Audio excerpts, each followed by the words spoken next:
Hello மக்களே! ஒரு தீ விபத்துனால ஏற்படக்கூடிய உயிரிழப்புகள் மற்றும் பொருள் இழப்புகள தாண்டி, ஒரு நாட்டோட வரலாற்று பக்கத்தையே மாற்ற முடியும்னு சொன்னா, உங்களால நம்ப முடியுதா? அப்படி உலக நாடுகளோட வரலாற்று பக்கத்தையே மாத்தி அமைச்ச 7 தீ விபத்துகள பத்தி தான் இந்த வீடியோல நம்ம பார்க்க போறோம். பல ஆச்சரியமான தகவல்கள சேர்ந்த இந்த வீடியோவ ஸ்கிப் பண்ணாம ஃபுல்லா பாருங்க. வாங்க இப்ப நம்ம வீடியோக்குள்ள போலாம். Let's go. இந்த லிஸ்ட்ல நம்ம ஃபர்ஸ்ட் பார்க்க போறது அலெக்சாண்ட்ரியா நாட்டோட பெரிய நூலகத்தோட தீ விபத்து பற்றி தான். அலெக்சாண்ட்ரியாவோட பெரிய நூலகம் அலெக்சாண்ட்ரியாவில் உள்ள மௌசியோனின் ஒரு பகுதியா இருந்துச்சு. கிமு 281ல மகா அலெக்சாண்டரின் தளபதியும் டோலமிக் எகிப்தின் நிறுவனருமான டோலமிக் ஒன் சோட்டரின் ஆட்சியின் கீழே இந்த நூலகம் கட்டப்பட்டது. இந்த நூலகத்துல பண்டைய உலக நாடுகளான அசீரியா, கிரீஸ், பெர்சியா, எகிப்து, இந்தியா போன்ற பல நாடுகளை பற்றிய பண்டைய கால பல அரிய தகவல்கள் சேர்ந்த குறிப்புகள் 500,000 சுருள் வடிவத்துல சேகரித்து வச்சிருக்காங்க. இந்த நூலகத்திற்கு உலகம் முழுவதிலிருந்தும் பல அறிஞர்கள் படிக்கவும் வேலை செய்யவும் வந்திருக்காங்க. இந்த நூலகம் கிபி 391ல அலெக்சாண்ட்ரியாவின் பிஷப் தியோபிலஸ் மற்றும் அவரோட சீடர்களால் அழிக்கப்பட்டு நூலகம் இருந்த இடத்துல ஒரு தேவாலயம் கட்டியிருக்காங்க. தேவாலயம் கட்டப்பட்ட ஒரு இடத்துல இன்னும் நூலகத்தோட ஒரு பகுதி இருக்கிறதா சில அறிஞர்களால் நம்பப்பட்டு வந்தது. ஆனா இந்த தகவலுக்கு சரியான ஆதாரம் இதுவரைக்கும் கிடைக்கவே இல்லை. என்னதான் அந்த இடத்துல தேவாலயம் கட்டப்பட்டு இருந்தாலும் பழங்காலம் பற்றிய விலைமதிக்க முடியாத பல புத்தகங்கள் வரலாற்றிலிருந்து நிரந்தரமாக அழிக்கப்பட்டிருக்கு. இது ஒரு மீட்க முடியாத இழப்பு தான். நாம ரெண்டாவது பார்க்க போறது 1666ஆம் ஆண்டு நடைபெற்ற லண்டன் பெரு விபத்து பற்றி தான். 1666ஆம் ஆண்டு செப்டம்பர் 2 முதல் செப்டம்பர் 6 வரைக்கும் லண்டன் நகரில் ஏற்பட்ட இந்த தீ விபத்தினால கிட்டத்தட்ட 13,000 மக்கள் வீடுகளை இழந்திருக்காங்க. அவங்களோட வீடுகள் தீக்கு இரையாயிருக்கு. இதனால கிட்டத்தட்ட 1,00,000 மக்கள் வீடு இல்லாம தவிச்சிருக்காங்க. இந்த தீ விபத்து ஏற்பட்ட காலத்துல அந்த மக்கள் பிளாக் பிளேக் நோயினால பாதிக்கப்பட்டிருந்தது குறிப்பிடத்தக்கது. இந்த பெரும் தீ விபத்துக்கு பின்னாடி லண்டனை மறுபடியும் கட்டி எழுப்புறதுக்கு 30 ஆண்டுகள் ஆயிருக்குது என்றாலும் இந்த தீ விபத்தின் விளைவாக நவீன சொத்து காப்பீடு மற்றும் தீயணைப்பு படைகள்னு 2 புதிய துறைகள் அந்த நாட்டுல உருவாக்கப்பட்டிருக்கு. இந்த லிஸ்ட்ல நாம மூணாவதா பார்க்க போறது 1835ஆம் ஆண்டு நியூயார்க் நகரில் நடைபெற்ற பெரும் தீ விபத்து பற்றி தான். 1835ஆம் ஆண்டு நியூயார்க் நகர்ல டிசம்பர் 16ஆம் தேதி தீ விபத்து ஏற்பட்டது. இதன் விளைவாக 17 நகரங்கள் எரிந்து சாம்பலாயின.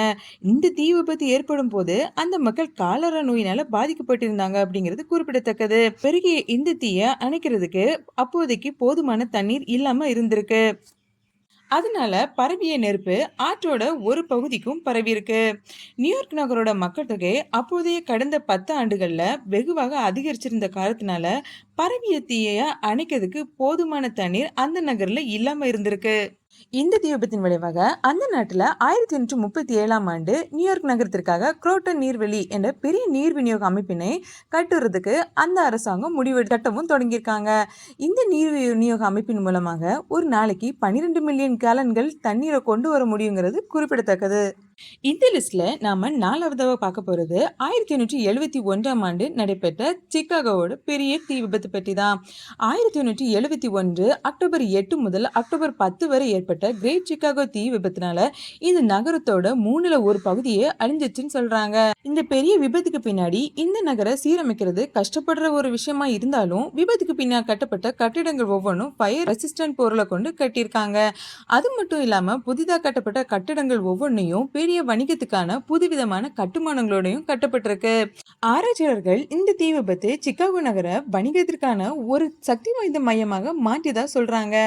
அது மட்டும் இல்லாம இன்னைக்கு அமெரிக்கா முக்கியமானதாக மாறுவதற்கு இந்த கிரேட் சிக்காகோ ஃபயர் ஒரு முக்கியமான காரணம்னு சொல்றாங்க. ஒருவேளை அப்போ அந்த சிக்காகோ ஃபயர் நடைபெறாம இருந்திருந்தா இப்போ அமெரிக்கா எப்படி இருந்திருக்கும்னு நீங்க நினைக்கிறீங்கிறத கமெண்ட்ல சொல்லுங்க. இந்த லிஸ்ட்ல நாம அஞ்சாவதா பார்க்க போறது 1911ஆம் ஆண்டு நியூயார்க் நகரத்தின் ட்ரையாங்கிள்ங்கிற ஆடை தயாரிப்பு நிறுவனத்துல நடைபெற்ற தீ விபத்து பற்றி தான். நியூயார்க் நகர்ல 10 மாடி கட்டிடத்துல இயங்கி வந்த இந்த ட்ரையாங்கிள் நிறுவனம் ஒரு பெண்களுக்கான ரவிக்கை உற்பத்தி செய்யும் நிறுவனம் ஆகும். இந்த நிறுவனத்துல கிட்டத்தட்ட 500 பணியாளர்கள் பணிபுரிந்து வந்ததா சொல்லப்படுது. இங்கு பணிபுரியும் பணியாளர்கள்ல பெண்கள், குழந்தைகள் என பெரும்பாலும் தங்களோட வாழ்வாதாரத்திற்காக அமெரிக்காவிற்கு புலம்பெயர்ந்தவர்களாக இருந்தாங்க. 10 மாடி கட்டிடத்தில் அமைந்துள்ள இந்த நிறுவனத்துல 8, 9 மற்றும் 10வது மாடியில தீ விபத்து ஏற்பட்டிருந்தது. தீயினை அணைக்கிறதுக்கு தீயணைப்பு வீரர்கள் அந்த இடத்துக்கு ரீச் ஆன போதும் தீ விபத்து 8வது மாடியில நடைபெற்றனால ஏணியை வச்சு கூட தீயணைப்பு வீரர்களால 8வது மாடிக்கு ரீச் பண்ண முடியாம போயிருச்சு. நெருப்பை பார்த்து அரண்டு போன மக்கள் சில பேர் நெரிசல்லையும் சில பேர் 8வது மாடியிலிருந்து குதிச்சதுனாலையும் மொத்தம் ட்ரையாங்கிள் நிறுவனத்தை சேர்ந்த 146 ஊழியர்கள் இறந்துட்டாங்க. இறந்தவர்கள்ல 123 பேர் இளம் பெண்கள் என்பது குறிப்பிடத்தக்கது. இந்த தீ விபத்து நடைபெற்ற நேரத்துல தொழிற்சாலையோட வெளிப்புற கதவுகள் பூட்டப்பட்டிருந்த நிலையில இருந்தது ஒரு முக்கியமான காரணம்னு சொல்லலாம். நாட்டையே அதிர்ச்சிக்குள்ளாக்கிய இந்த கொடூர தீ விபத்துக்கு பின்னாடிதான் தீ பாதுகாப்பு, தொழிற்சாலை ஆய்வு, பெண்கள், குழந்தைகளுக்கான சுகாதாரம் மற்றும் வேலை வாய்ப்பு விதிகள் உட்பட 8 சட்டங்களை இந்த நாடு ஏற்றியிருக்கு. 1911 வரலாற்றுல ஒரு முக்கிய தருணமாக கருதப்படும் இந்த நிகழ்வு நியூயார்க் மாநிலத்தின் தொழிலாளர் குறியீட்டை மாற்றுவதற்கும் முழு நாட்டிற்கும் ஒரு முன்மாதிரியாக தீ பாதுகாப்பு குறித்த நடவடிக்கைகளை மேற்கொள்வதற்கும் வழிவகுத்திருக்கு அப்படிங்கிறது குறிப்பிடத்தக்கது. நம்ம 6வதா பார்க்க போறது ரீஸ்டார்ட் ஃபயர். 1933ஆம் ஆண்டு பிப்ரவரி 27 ஜெர்மன் நாட்டின் தேசிய பாராளுமன்ற கட்டடமான ரீஸ்டார்க் தீக்கிரையாக்கப்பட்டது. இந்த சம்பவம் நடைபெறுவதற்கு சரியா 4 வாரத்துக்கு முன்னாடி தான் ஹிட்லர் ஜெர்மனியோட அதிபராக பதவியேற்றிருந்தாரு.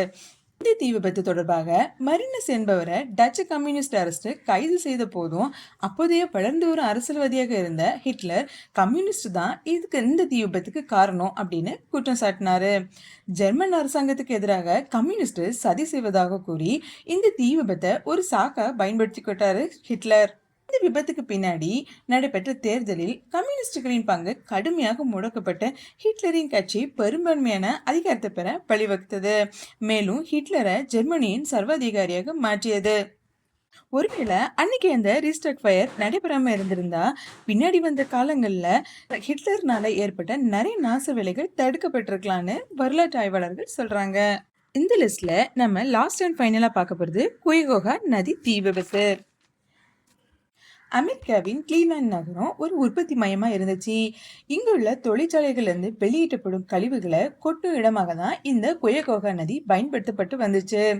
ஜூன் 22, 1969 அன்று ரயில் தடத்திலிருந்து ஒரு தீப்பொறி நதியின் மீது மிதந்து கொண்டிருந்த எண்ணெய் பள்ளத்தின் மேல விழுந்து நதியில நெருப்பு பற்ற தொடங்கியச்சு. 1969 ஏற்பட்ட இந்த குயகோகா நதி தீ விபத்து அப்போதுதான் ஏற்பட்ட முதல் தீ விபத்து இல்ல. 20 நூற்றாண்டின் தொடக்கத்துல இந்த நதியில இது மாதிரி பல முறை தீ விபத்துக்குள்ளாகி இருப்பது குறிப்பிடத்தக்கது. இந்த தீ விபத்து ஏற்படும் வரை கிளீவ்லாண்டின் நகரவாசிகளை நீர் மாசுபாடு எந்த விதத்திலையும் பாதிக்கல.